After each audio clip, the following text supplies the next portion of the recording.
Bonjour, aujourd'hui je vais vous expliquer comment réaliser une page de scrapbooking telle que celle-ci. Alors de quoi avez-vous besoin? De papier, d'une grille de repère, d'un rouleau de colle, d'une règle, de crayons aquarellables et d'un crayon normal. Alors comment cela fonctionne-t-il? La grille de repère est une grille souple en plastique translucide qui permet de voir à travers la photo qui se trouve sur votre support. Cette grille-ci est la grille mosaïque. C'est une grille de 6 carrés par 6, chacun faisant 4 cm de côté. Ces grilles existent en une multitude de formes, celle-ci est la plus simple. Première étape, il faut se placer sur le papier, ou plutôt sur la photo. Vous disposez votre grille de manière à sélectionner la zone que vous voulez conserver. Sur ma réalisation, par exemple, certaines zones sont restées au module de base qu'est le petit carré, mais j'ai pu garder de plus grandes photos en sélectionnant 2 carrés par 2. Il s'agit donc de décider ce que vous gardez sur votre photo. Vous prenez votre crayon aquarellable, qui est un crayon effaçable sur les photos, et vous disposez la grille sur la photo à découper. Et vous tracez vos lignes. Veillez à ce que la pointe soit toujours bien pointue justement, pour avoir des carrés bien réguliers. Il s'agit de découper maintenant.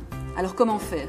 Vous pouvez travailler tout simplement avec des ciseaux, mais aussi avec une table de coupe ou un massicot comme ici, qui vous permet de régler votre travail très précisément. Le massicot est une table de coupe avec une lame qui pivote le long de l'axe et qui vous permet de découper très régulièrement votre photo. Une pression suffit, le morceau qui s'en va part à gauche et voici la partie que l'on conserve. Vous répétez l'opération le nombre de fois que c'est nécessaire. La découpe est faite, il faut maintenant assembler les photos sur votre papier de scrap. Première chose à faire, n'oubliez pas de frotter et d'enlever les marques bleues qui sont sur le bord de la photo avec un petit chiffon. Veillez à mettre un papier brouillon sur votre support de manière à ne pas salir justement la page de scrap sur laquelle vous allez faire votre réalisation.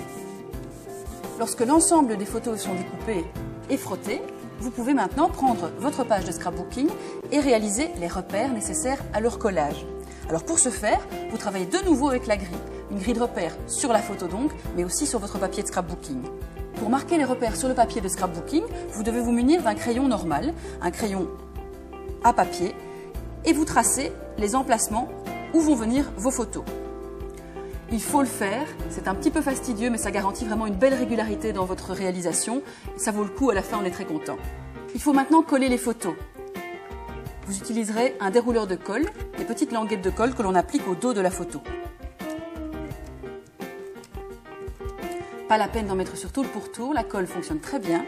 Quelques touches suffisent. Vous réglez vos repères. La colle ne prend pas tout de suite, vous avez le temps de faire des ajustements. Lorsque c'est fait, vous appuyez.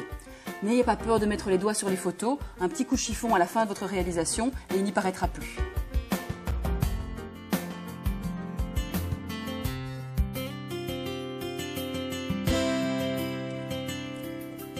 Et voilà, une belle réalisation géométrique avec la grille mosaïque.